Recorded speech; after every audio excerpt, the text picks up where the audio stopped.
कन्हैया कुमार का नॉमिनेशन है। हम खड़े हैं नंद नगरी एसडीएम ऑफिस के बाहर और अभी अभी कन्हैया कुमार एसडीएम ऑफिस में अपना नामांकन दर्ज कराकर बाहर निकले हैं।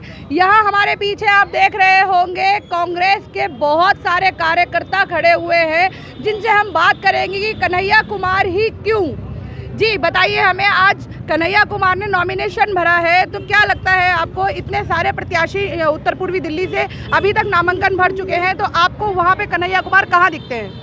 कन्हैया कुमार मेरे को इसमें सबसे प्रथम श्रेणी में प्रथम सबसे आगे नज़र आते हैं, क्योंकि कन्हैया कुमार ही एक ऐसी शख्सियत है जो गरीबों की आवाज़ बनकर उभरे हैं, जो दर्द बन लोगों की आवाज़ बनकर उभरे हैं, जो जानते हैं कि जनता का दर्द क्या है, जो जानते हैं कि इस देश को कैसे संवार सकते हैं और सबसे काबिल हैं। आप उन्होंने JNU से PhD करी है और बहुत काबिल और सुलझे हुए आदमी है। सबसे बड़ी बात यह है कि हर आदमी को ऐसा लगता है कि कन्हैया कुमार की आवाज़ वो कन्हैया कुमार की आवाज़ नहीं है, बल्कि उनकी अपनी आवाज़ है। और यही वजह है कि आज कन्हैया कुमार को आम आदमी पार्टी नहीं लड़ा रही, आज उसको कांग्रेस पार्टी नहीं लड़ा रही, आज उसको सपा नहीं लड़ा रही है, बल्कि उसको जनता लड़ा रही है। और आप देखेंगे कि पूरा सैलाब जनता का उमड़ा पड़ा है उनके नॉमिनेशन के रैली में। अच्छा मुझे ये बताइए, 2 बार सांसद रह चुके हैं मनोज तिवारी, उनके सामने कन्हैया कुमार है, तो आप कैसे कह सकते हैं कि कन्हैया कुमार प्रथम श्रेणी में है?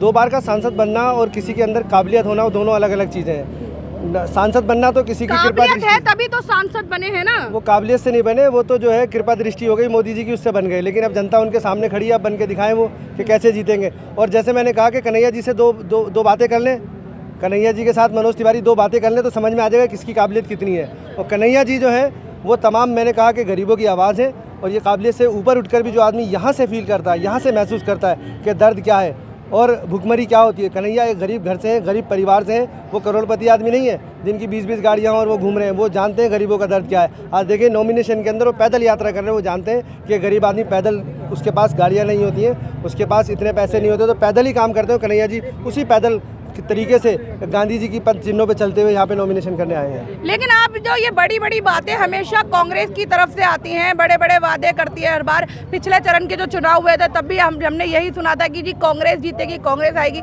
लेकिन पिछले चरण के चुनाव का नतीजा आपके सामने है। अब क्या लगता है आपको कि इस चरण में क्या होने वाला है? ईवीएम मशीनों में गड़बड़ बोली ना? इस चरण में देखिए, इस चरण में फिर कांग्रेस जीत रही है और बहुत अच्छे तरीके से कांग्रेस जीत रही है।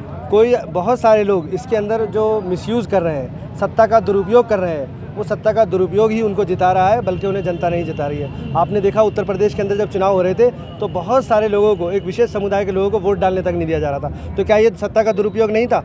जब वोटिंग होती है तो उस वोटिंग को स्लो कराया जाता है, तमाम तरह की मशीनरों का इस्तेमाल किया जाता है किसी भी तरीके से कि वो मशीनरी का इस्तेमाल करके और सत्ता से कांग्रेस को आने से रोका जाए, जनता के दर्दमंद लोगों को आने से रोका जाए, और यही बात है ये जीत रहे हैं। मुझे नहीं लगता, जैसे कि आप कह रहे हैं, हमेशा ये होता है कि जब भी कांग्रेस हार जाती है ईवीएम का रोना होता है, और इस बार तो ये हुआ है कि आम जनता ने ईवीएम की आवाज़ उठाई है, लेकिन कांग्रेस की तरफ से कोई आगे नहीं आया। इस पर आप क्या कहेंगे? नहीं, ऐसा नहीं है। मैंने क्या कहा कि सत्ता का दुरुपयोग होता है। ईवीएम की अगर हम बात करें वो एक बात का इशू है, लेकिन जहाँ तक सत्ता का दुरुपयोग है, वोटों को डालने की बात करने की बात करते हैं, वो सत्ता का दुरुपयोग करते हैं कि वोटों को बड़ी तादाद में वोटों को काट देना बिल्कुल एंड चुनाव वक्त से पहले। पिछली बार चुनाव में क्या हुआ था?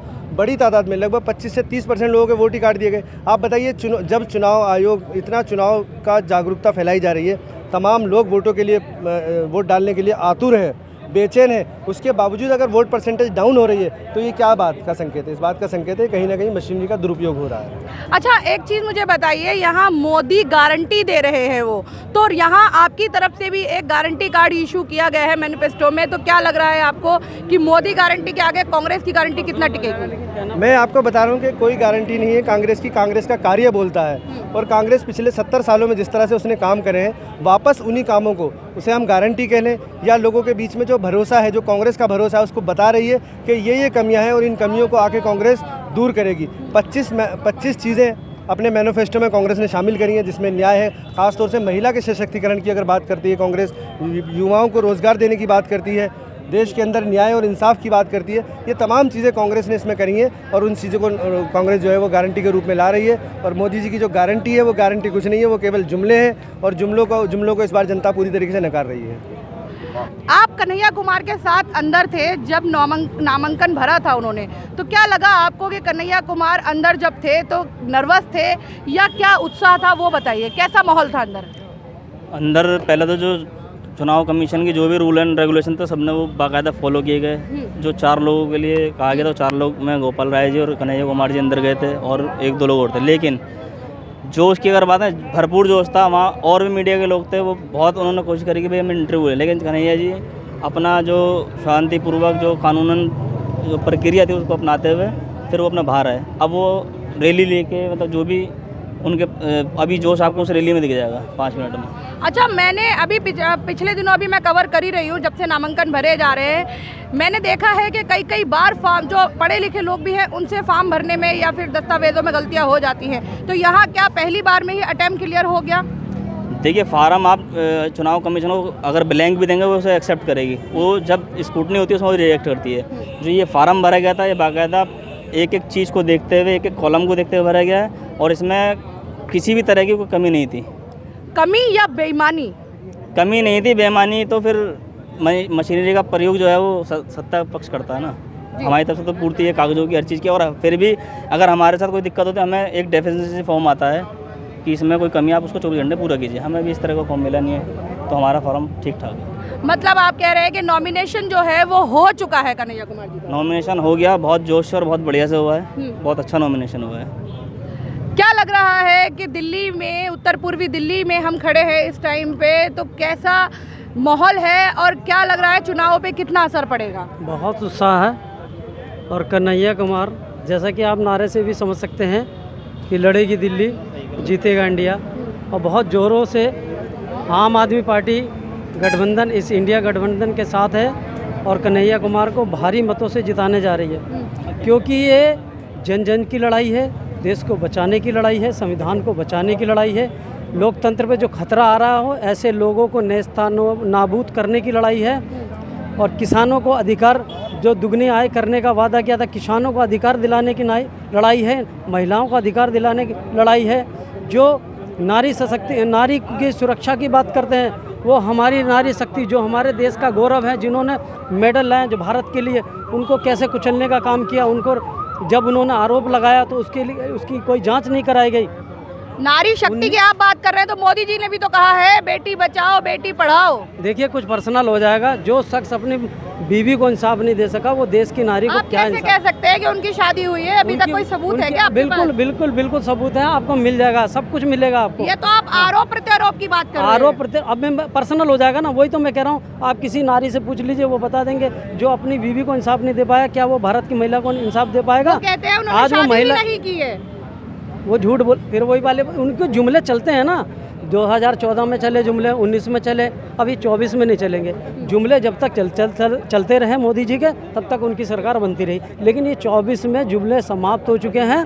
पहले, इससे पहले इनकी पोल नहीं खुली थी ना। महिलाओं के साथ जो दुर्व्यवहार किया खिलाड़ियों के साथ, वो पोल खुली थी। पुलवामा केस नहीं खुला था। अभी वैक्सीनेशन का ये जो केस खुला है 500 करोड़ की, जो कंपनी अपना 7 बार डेमो फेल कर चुकी है, उसको वैक्सीनेशन बनाने के लिए आप कैसे दे सकते हैं? और एक व्यक्ति को आपने कोविशील्ड लगाया, जो आज ब्रेन हेमरेज से केसेस आ रहे हैं। केरला के अंदर 93 केस आया। क्या प्रज्वल रेवन्ना का केस आपने सुना होगा, उस पर आप लोगों का क्या कहना? जो यौन शोषण हुआ है 3000 से ज्यादा महिलाओं का, उस बात सुना है कि बाप बेटे दोनों ही इन्वॉल्व है, ऐसा कहा जा रहा है। मोदी जी का आशीर्वाद है उनके ऊपर, मोदी जी का आशीर्वाद है उनके ऊपर। पार्टी से निकाल दिया गया है उन्हें। कितने रेपिस्ट हैं, आप हाथरस कांड देख लो। आप एक मिनट, आप हाथरस कांड देख लो। नारी शक्ति की बात करते हैं कि नारी की सुरक्षा, हाथरस कांड में बेटी को रातों रात जला दिया गया। तब कहाँ गए मोदी जी की? इन चीज़ों पे जुबान नहीं खुलती। मणिपुर में नारी को नंगा घुमाया गया। लेकिन मणिपुर में भी अमित शाह गए थे तो उनका क्या हुआ ये बताइए। अमित शाह तो हर जगह पहुँच जाते हैं, मगर प्रधानमंत्री होने के बाद देश में 70 साल में ये पहला ऐसा प्रधानमंत्री हमने देखा है जो ना तो प्रेस कॉन्फ्रेंस करता है, कोई देश पे ऐसी आफत आ जाए तो उस पर बात नहीं करते हैं, बिल्कुल मुंह मोड़ लेते हैं हर चीज़ पे। और रही मोदी जी की गारंटी जो आप कहती हो, मोदी जी ने जो 5 किलो राशन दिया है गरीबों को, वो 80 करोड़ लोगों को बेरोजगार करने के लिए दिया उन्होंने। सरकारी भिखारी समझ रहे हो? सरकारी भिखारी बना दिया। 80 करोड़ लोगों को 5 किलो राशन देकर। 5 किलो राशन देकर। राशन दे तो रहे हैं, अगर राशन ना दे तब भी आप कहोगे आपको तो हर चीज पे शिकायत है। मैम 2 करोड़ से ज्यादा लोगों को रोजगार दिया नहीं, है। नहीं दिया, बिल्कुल भी नहीं दिया, वो सारे झूठी हैं। और जो नौकरियां कम कर दी गई हैं, राजस्थान से सरकार बनते के साथ 10,000 हटा दिए गए नौकरी पे। इन्होंने कुछ नहीं किया सिवा अपने लोगों को पैसा देकर विदेशों में भगा दिया गया है, ये बात। और आपने कहा कि रैपिस्टों को कैसे मोदी जी देखते हैं और उनका टिकट काट दिया। मैं बता दूं, जो पहलवान के चेयरमैन थे, पहलवान कुश्ती उसके ब्रजमोहन भूषण जी, उन्होंने उनका टिकट तो काट दिया, उन्हें बाहर निकाल दिया, लेकिन उनके बेटे को दे दिया। तो क्या ये निकालना हुआ? क्या ये महिलाओं को सम्मान हुआ? सेम कंडीशन ये। इससे पहले क्या कहते हैं, बाकायदा बताया गया था कि उनके कार्यकर्ताओं ने बताया कि ये आदमी यौन शोषण में लिप्त है, बाकायदा लिखित में, लेकिन उसके बावजूद उसे टिकट दिया गया। मोदी जी ने उसका प्रचार किया, लेकिन जब बहुत ज़्यादा मामला हाइप हो गया तब उन्हें लगा कि क्या कहते हैं, अब हमें से पीछा छुड़ाना चाहिए। जब उन्होंने पार्टी से निकाला, और उन्होंने नहीं निकाला, ये तो उस पार्टी ने निकाला, भाजपा ने तो उसमें तब भी खामोशी इख्तियार की। लेकिन गिरफ्तारी तो हो चुकी है ना, अब आपको क्या चाहिए? नहीं, हमने तो नहीं कहा कि उसमें क्या, हमने कहा कि ये तो रैपिस्टों के समर्थक हैं। बात हम तो यहाँ अगर समर्थक होते तो गिरफ्तारी नहीं होती ना। आपको तो बहाना चाहिए मोदी जी को बुरा कहने का। आपको मोदी जी पे आरोप लगाने का बहाना चाहिए। इतना ही अच्छा था तो कुलदीप सेंगर के अंदर इतना जो मामला हुआ, उसके अंदर उसकी गिरफ्तारी करके दिखाते। बिल्किस बानो के आरोपियों को क्या कहते हैं, सजा दे के दिलाते, लेकिन ऐसा नहीं हुआ ना। जब बहुत ज़्यादा दबाव हुआ तब जाके क्या कहते हैं, जो है ना, कोई वो भी औपचारिकताएं निभाई जा रही है, वो तो कोर्ट के संज्ञान पर स्टेप हो रहे हैं। मायावती जी प्रधानमंत्री बनेंगी, ऐसा कहना है जनता का। ठीक है, मायावती जी प्रधानमंत्री बनती हैं तो बढ़िया, ना बनती है तो बढ़िया। पहले ये बताइए, मायावती किस एंगल से प्रधानमंत्री बन जाएंगे? उनके पास 271-72 की संख्या है पॉपुलेशन। जोर शोर से उनके प्रत्याशी जो है नामांकन दर्ज करा रहे हैं। वोट काटने का तरीका है। जो कुछ जातिवादी होते हैं या मतलब कम बुद्धि वाले लोग होते हैं, उनको बहकाने के लिए वोटों को मिसगाइड करने का तरीका होता है। जातिवादी नहीं, ज्यादातर बहुजन को उन्होंने दिया है। नहीं, बहुजन का टिकट नहीं है। बहुजन को देते तो गठबंधन में आती। बहन जी अगर बहुजन की बात करती तो गठबंधन में आती। आप लोगों ने मनाया ही नहीं, उन्हें लेने की कोशिश नहीं की। गठबंधन में मनाने के लिए जो देशभक्त है उनको कोई मनाना नहीं आता, वो बलिदान देने के लिए तैयार रहते हैं। ऐसे ही आपने चंद्रशेखर आजाद के साथ किया था, उन्होंने एक सीट मांगी थी, नगी आपने नहीं दी। तो गठबंधन में अगर आपने लेना होता तो एक सीट दे सकते। ऐसा है, गठबंधन की कहीं मजबूतियाँ होती है, हमने जनता ने उसको वैसे जिता दिया। चंद्रशेखर को वहाँ की जनता ने जिता दिया। लेकिन वो गठबंधन में तो नहीं है ना, जिता दिया तो आप अपने ऊपर क्रेडिट क्यों ले रहे हैं? नहीं, देखो वो हमें जनता ने देगा। जनता को ताकत देकर गया अम्बेडकर, ना कि नेताओं को, ना कि पार्टी को। हमें जिसे जिताना उसको जिताएंगे, जो हमें अच्छा लगता है। अब कन्हैया हमें अच्छा लगता है। क्यों अच्छा लगता है? जब ये जेल में गया था, इसने जेल में से नीला और लाल रंग के 2 कटोरे मिले थे। इसने कहा यह देश के अंदर जो क्रांति हुई या तो नीले रंग से हुई है, लाल रंग से हुई है। अब मैं इन दोनों ही क्रांतियों को एक जगह जोड़ूंगा। उसने ये काम किया, फिर वो पार्टी छोड़ कर कांग्रेस में आया, क्योंकि कांग्रेस राष्ट्रीय पार्टी है जिसका अपना बलिदान है और देश के लिए उन्होंने काम किया है। मुझे ये नहीं, मुख्यमंत्री बन चुकी है कई बार की मायावती, तो क्या अगर आपको क्या दिक्कत है जब एक दलित महिला जो है अगर वो प्रधानमंत्री बन जाती है तो क्या दिक्कत है? नहीं, प्रधानमंत्री बन जाओ दिक्कत नहीं है बहन जी। हमें दिक्कत यह है कि 272 MP लाओ हमारे लिए। पहले MP तो लाओ। और MP एक तरफ तो जो सत्ता में बैठी उसके पास 40 पार्टियों से गठबंधन करके रह रही है, और आपकी मशीन, ये इलेक्शन ये हमारी EVM मशीन उसके हाथ में है। अच्छा जी, और जिसके हाथ में कुछ नहीं है वो अकेली लड़ रही है, और उधर गठबंधन भी लड़ रहा है। वो बताओ कि कैसे लाएगी, और जनता उसका साथ छोड़गी। उसी पहले भी तो किसी गठबंधन के बिना उन्होंने मुख्यमंत्री बनी है ना। वो लगता है वो कूटनीति के तहत, वो भी तो बड़ा चुनाव बहन जी, कूटनीति को के तहत, एक मिनट सुनो, कूटनीति के तहत उनको वो बनाया गया था ताकि दलित वोट इससे कांग्रेस से हट जाए। तो एक बार थोड़ी बनी है वो मुख्यमंत्री। हाँ, वो बिल्कुल मुख्यमंत्री बन गई। फिर उन्होंने अपने कार्यकाल में कुछ ऐसा एंटी संविधान काम किया, लोगों ने उनका साथ छोड़ दिया। अब वो अकेली लड़ती हैं, वोट काटने के लिए लड़ती है, इसलिए उन्हें जन समर्थन नहीं है। ओवैसी हुआ करते थे, वही आज रोल मायावती रोल अदा कर रही हैं। लेकिन ये जनता का ये मुझे कांग्रेस का वो लगता है एजेंडा कि जब भी कांग्रेस या बीजेपी के अलावा कोई और पार्टी खड़ी होती है तो आप लोग हमेशा उसे बी टीम करार कर देते हैं, कह देते हैं कि वैसी बी टीम है, या बसपा पार्टी वो बी टीम है। तो बीजेपी कहती चली आई है कि केजरीवाल को बी टीम बताती थी, तो आज क्यों केजरीवाल जी को अंदर कर रखा है इन्होंने? केजरीवाल जी ने जब दिल्ली में दंगे हुए थे तब 3 दिन तक क्यों सोए हुए थे, आप ये बताइए। केजरीवाल जी सोए नहीं थे, LG के दफ्तर में जाके वहाँ धरना प्रदर्शन करा था कि दिल्ली में क्या हो रहा है। अगर वो बी टीम नहीं होते तो वो 3 दिन तक एक्शन क्यों नहीं लिया गया? एक्शन कैसे ले सकते? उन्होंने ये कह के अपना पल्ला झाड़ लिया कि पुलिस हमारे अंडर में नहीं है। लॉ एंड ऑर्डर जब केंद्र के अंदर में नहीं आती, आपको बता दें, और देश के अंडर में नहीं आती, लेकिन वो बीएसएफ वगैरह कुछ भी कर सकते थे, उन्होंने कुछ नहीं किया। क्यों वो नहीं 3 करा? दिन आपको शांत कैसे बैठे पता रहे। है? एलजी दफ्तर में जाके उन्होंने मोदी और अमित शाह ने जेल में डाल दिया। अब ये देखो लोकतंत्र की हत्या हो रही है, इससे बड़ा संदेश क्या होगा अब ये देखिए वो तो ना। इलेक्शन का चुनाव का दौर है ना, तो अपने फायदे के लिए उन्हें डाला गया है। उन्हें फायदे के लिए नहीं डाला गया है। ये आम आदमी पार्टी ही कह रही है। आम आदमी पार्टी नहीं कह रही है, ये तो देश का एक एक नागरिक बता देगा। अगर लॉ एंड ऑर्डर पुलिस हमारे हाथ में हो ना, सब कुछ करके दिखा देंगे। और देश के इतिहास में ऐसी पहली पार्टी है, दंगों के तुरंत बाद लोगों को मुआवजा मिला है। लेकिन ज्यादातर जो लोग गिरफ्तार हुए हैं वो एक धर्म विशेष के लोग हैं, ये भी आपको पता होगा। ये तो आपको पता है, बीजेपी ने सारा प्री प्लान दंगा था सारा ये जो है। तो बीजेपी में लेकिन सरकार तो आम आदमी पार्टी की थी ना दिल्ली में। पावर ऐसा तो नहीं है कि केजरीवाल जी की पावर कोई हाथ में जिम्मेदारी नहीं नहीं है है। ना। जब जिम्मेदारी है लॉ एंड ऑर्डर पूरी। केंद्र के अंदर अधीन है तो कहाँ से कर लेंगे, बता दो। केंद्र के ये अंदर तो पल्ला झाड़ने वाली बात हो गई पल्ला कि झाड़ने हम वाली कुछ बात नहीं नहीं। कर सकते। सारे अधिकार छीन कर ये तो केजरीवाल वही जी को हाल हो अंदर गया डाल कि दिया। फूफा शादी में नाराज हो गए और बाप ने कह दिया कि फूफा सारे को- अधिकार छीन के केजरीवाल जी को अंदर डाल दिया।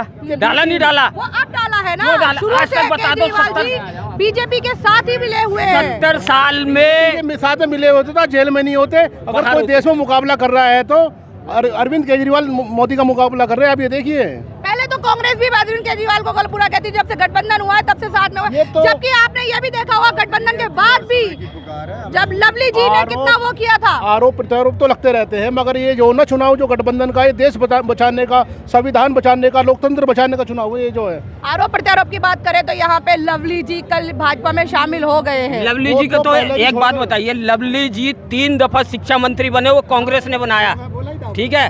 लवली जी विधायक बने, कांग्रेस की देन। लवली जी की पहचान कहाँ से हुई? कांग्रेस से, ठीक है। बीजेपी में चले गए थे, फिर दोबारा बीजेपी में चले गए। अगर वो इतने ही सच्चे होते ना तो वो डट के मुकाबला करते, ना कि बीजेपी में जाके अपना। उन्होंने टिकट मांगा तो उन्हें टिकट क्यों नहीं दिया गया? काम किया है कैसे उन्होंने। भरोसा कर ले? कल को जीतने के बाद तुम बीजेपी का पटका पहन लोगे, कैसे भरोसा कर ले उनके ऊपर? ये बता दो आप। तो तब जब वो उन्हें अध्यक्ष बनाया गया था दिल्ली में, तब उनके ऊपर कैसे भरोसा किया थोड़ा गया? सा ये भरोसा किया गया था कि अब ये दोबारा आए हैं दिल्ली प्रदेश में अध्यक्ष, इसलिए बनाया था कि दिल्ली में अच्छा काम करेंगे। मगर इनको तो 24 घंटे नहीं लगे, बीजेपी ज्वाइन कर ली जाके इन्होंने। क्या आपने भी बीजेपी की तरह वॉशिंग मशीन बनने की कोशिश की थी कि जो भी बीजेपी में जाएगा वो धुल जाएगा? ऐसे ही कांग्रेस ने कोशिश की कि जो बीजेपी से आएगा उसे हम धो के साफ कर देंगे। ऐसा कुछ नहीं है मैडम, जो है ऐसा कुछ नहीं है। सिर्फ यही है कि उनको प्रदेश अध्यक्ष, पहले भी बीजेपी में चले गए थे, फिर आ गए थे, फिर उन्होंने सोच लिया चलो माफ़ कर दिया गया था उन्होंने। फिर हम लोगों को पता लगा अंदर खाने कि ये तो बीजेपी के हैं, तो अगली बार फिर आप माफ कर देंगे? नहीं अब माफ़ नहीं करेंगे ना। हमें तो यही लगता है कि पहले भी यही हुआ था और अब भी यही होगा दोबारा अब से। नहीं होगा मैडम, ऐसा नहीं होगा, अब देखना। देख, तो जैसे कि आप मेरे साथ यहाँ देख रहे थे, हम जनता से बात कर रहे थे उत्तर पूर्वी दिल्ली में किसका जोर ज़्यादा है और कौन जीतेगा, कौन सांसद के तौर पे यहाँ से चुना जाएगा।